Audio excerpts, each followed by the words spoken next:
30 సంవత్సరాలుగా పార్టీ నమ్మకం పనిచేస్తున్న ఏఐసీసీ ఉపాధ్యక్షులు మాజీ ఎంపీ డాక్టర్ మల్లు రవికి పార్లమెంటు టికెట్ను కేటాయించారు. అయితే కోరారు మేఘారెడ్డి కోరారు. అయితే నాగర్ కర్నూలు పార్లమెంటు నియోజకవర్గంలో ఎంపీగా టికెట్ ఇచ్చి గెలిపించుకున్నామని అన్నారు. మల్లు రవి పార్టీకి చేసిన సేవలను గుర్తించి ఎంపీ టికెట్ ఇవ్వాలని కోరారు. పార్లమెంట్ ఎన్నికలు మన రాష్ట్రంలో ఏప్రిల్ 19 నోటిఫికేషన్ అనఫిషియల్గా విడుదలైంది. మరి ఆ ఎన్నికలలో మన నాగర్ కర్నూలు పార్లమెంటు నియోజకవర్గం నుంచి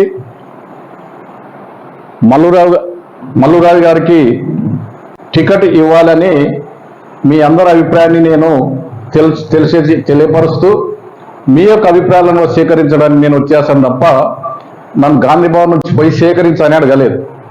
మరి మల్లురావు గారి గురించి అయినప్పటికీ కూడా ఒప్పించి మన నాగర్ కర్నూలు పార్లమెంటు నియోజకవర్గంలో ఎంపీగా టికెట్ ఇచ్చి గెలిపించుకోవడం మన అందరి బాధ్యత. అప్పుడు కూడా గెలిపించుకున్నాం.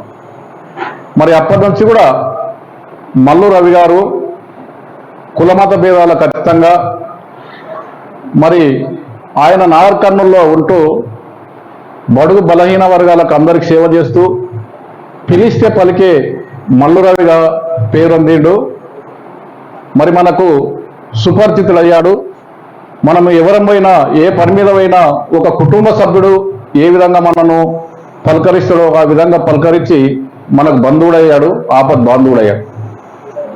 మరి మల్లురావు గారు మొన్ననే ఆయనకు రాష్ట్ర ప్రభుత్వము ఆయన సేవలను గుర్తించి ఢిల్లీలో ప్రత్యేక ప్రతినిధిగా రాష్ట్ర ప్రభుత్వం తరఫున ఢిల్లీలో నియమిస్తే ఆ పదవి నాకొద్దు, నేను నాగర్ కర్నూలే నా సొంత ఇల్లు, నాగర్ కర్నూలే ప్రజలకే నేను సేవ చేస్తా, రాష్ట్రం అంతటా ఏ విధం ఉన్నప్పటికీ కూడా నాకు ముఖ్యమైనటువంటి నాయకులు, ప్రజలు, కార్యకర్తలు, ఓటర్సు అంతా నాకు నాగర్ కర్నూలుతోనే సంబంధం ఉంది కాబట్టి నాకు ఎంపీ టికెట్ ఇవ్వాలని ఆయన యొక్క ఆశ, ఆ పదవి కూడా ఆయన రాజీనామా చేయడం జరిగింది.